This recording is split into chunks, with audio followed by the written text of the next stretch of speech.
Hey, how you doing today? That's good. So, I take it you're my 4 o'clock appointment? Okay. Well, my name is Dylan. I am the military recruiter for this area. Have you been to any of the other recruiters in this office? Yeah, we have one for every branch. I didn't know if you've visited anybody else, but okay.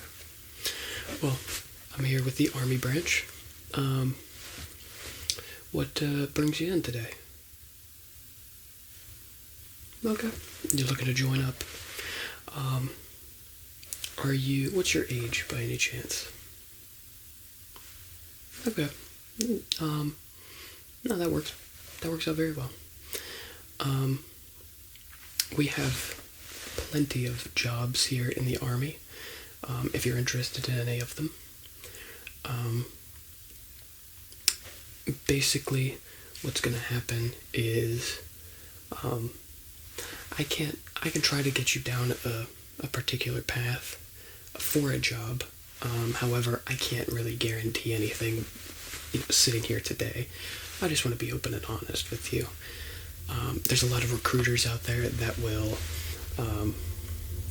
especially if they're 18-year-olds right out of high school, they'll come in there and they'll say, hey, I want to be Army Rangers, Special Forces, get me into sniper school, I want to parachute. They want these big things, and the recruiter just want them to sign their, essentially sign their life away without guaranteeing any of that. So they come in there, I want to go to sniper school and be an Army Ranger, whatever, and then the recruiter just sits there and says, absolutely, 100% sign this line right here, we'll make it happen, and in reality it doesn't happen. They just want them to sign, and it's false hopes, unfortunately. So again, I'm not going to sit here and I will genuinely try to help you get down whatever path you decide you want to get on, but I can't 100% guarantee that a certain thing's going to happen. What I can guarantee is the basic overall, so you'll sign in when you do sign up. And potentially I could even get you started on this paperwork today, but you'll sign up. There's something called MEPS.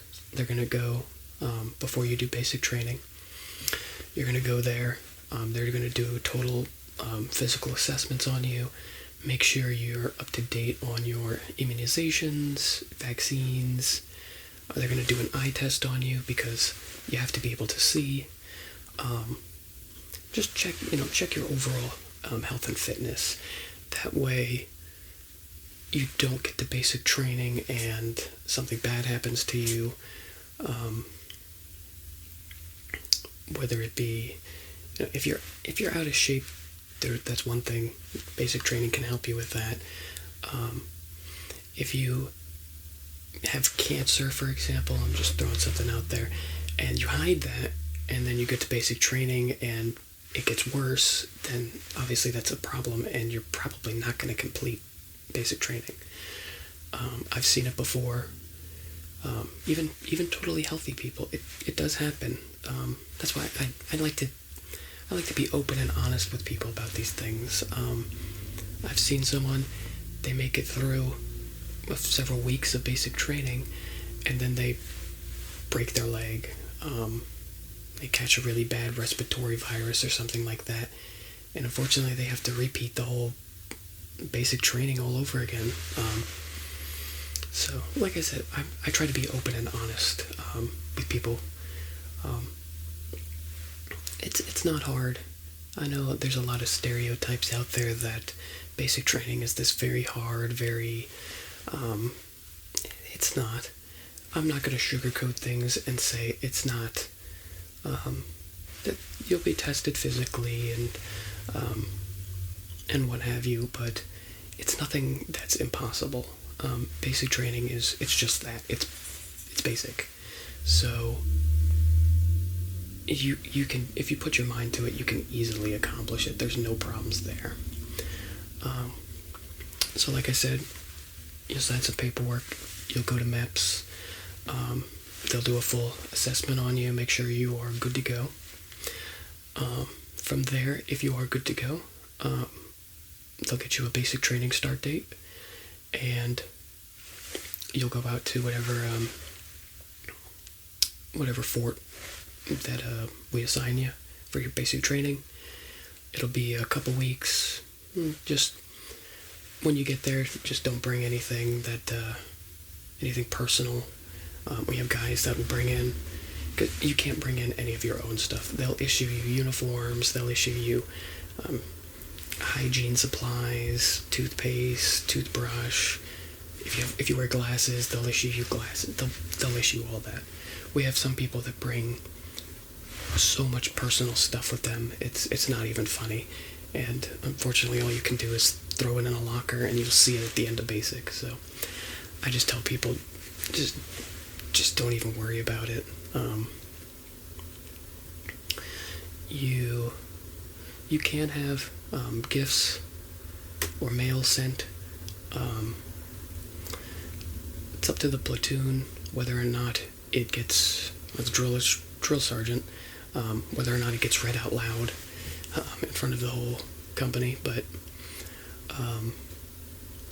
so for your loved ones, just if they want to, I think there's a level of encouragement that there's no problem with at all. If your family wants to, hey, you've made it through, 6-7 weeks or whatever, just tough it out, push it to the end, and they want to send you a little something, that's fine. I wouldn't get too personal with it.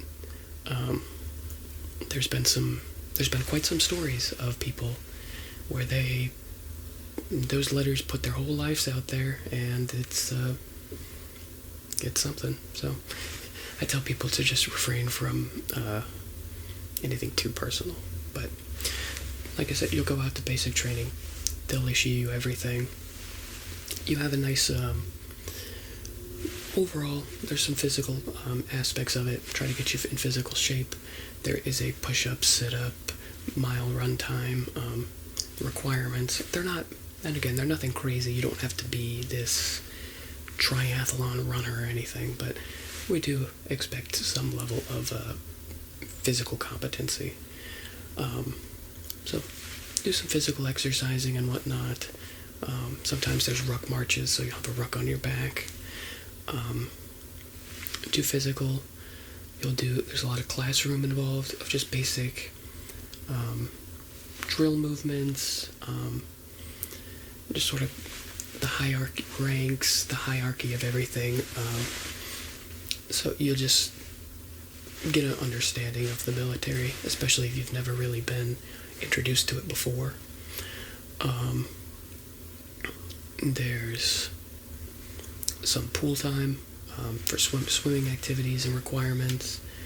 One of the ones is you'll wear a full uniform and jump in and swim for a certain period of time, just to make sure you have some. Again, we're not asking the world of you, but we're just asking that you can, in the event that you're in a water situation, that you could swim with your gear on.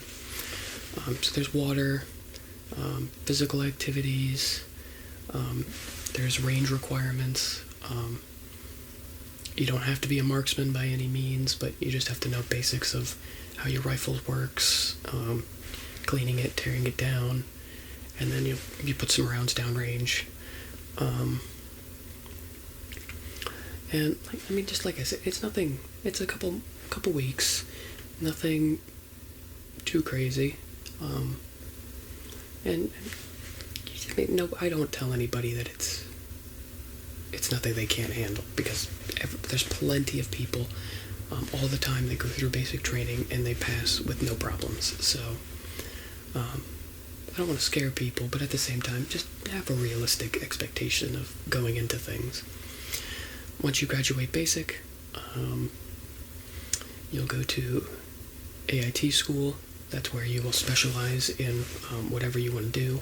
So at that point, Basic training is just generalized introduction to the military. AIT is sort of it's more specialized. If you want to be an engineer or basic infantry, whatever you want to be, that's where you learn that skill, and that's where that comes into play. If you are a Eagle Scout, or if you've done any junior ROTC in high school, we can actually get you more ranks coming out of basic training. And have you taken your ASVAB yet? Okay. So that's just sort of a basic, whatever you score there, it'll let us know if you're, first off, if you're good for the military, and then secondly, sort of where you place. It's just a generalized, basic test to see your just overall knowledge of things. If you score very low on the ASVAB, we recommend just infantry, and then go from there. And if you score really high on the ASVAB, then at that point, pretty much any job you want, we can guarantee. Once you get through basic and AIT school,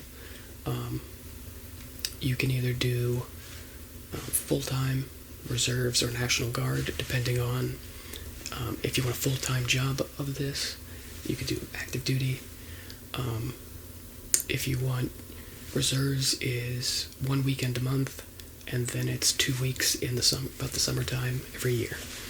So you're part-time military, full-time at whatever job you want. Also, what we can do is, and it's just presenting options to you, feeling you out for how you maybe want to do things. If you do this, we do pay for college. So you'll start off as a private, and if you do your 4 years of college and get a bachelor's degree, we can recommend you for officer candidate school. So at that point, it's a miniature basic training, but for people who want to become officers. So at that point, once you have a bachelor's degree, you can do OCS, and we can get you to second lieutenant rank. And because you did enlisted first, you'll actually get an extra pay on top of your officer pay. So just some things to think about and consider. So that's just sort of some of the things the military can offer. There's a sign-on bonus. There's, like I said, college tuition reimbursement. And, I mean, sort of the possibilities are really endless. If you do sign today, the bare minimum requirement for service is 4 years. So after 4 years, if you want to do another 4, you could certainly sign up for it. Usually there's, more sign-on incentives and whatnot. They'll offer you, like $10,000 if you want to sign up again for another 4 years. Or after 4 years, if you say, I experienced it, it's not for me, you can always go reserves, or you can get out at that point. We'll give you a honorable discharge. If you do want to make a whole career out of it, you can put in 20 years, and we can actually get you retirement. That's pretty much it. Like I said, there's a lot of different options and different ways you can go. Full-time, part-time, any jobs you're considering. There's a lot of options for you. And that's the nice thing that the Army provides. So if you want to think some of that over, I can give you a packet today to take home. Pretty much talks about what we discussed. If not, when you do decide, I could certainly get you to sign up, and we can get the ball rolling on MEPS and basic training, and try to get you in as soon as possible. So, that was it's a pleasure meeting you today, and I hope you consider the Army. Like I said, here's a packet for you to take home. And in there is my personal business card that comes right to the phone on my desk. So yeah, no, like I said, it was a pleasure meeting you. If you have any questions, please call that number, and I look forward to working with you in the future. Yep. Goodbye.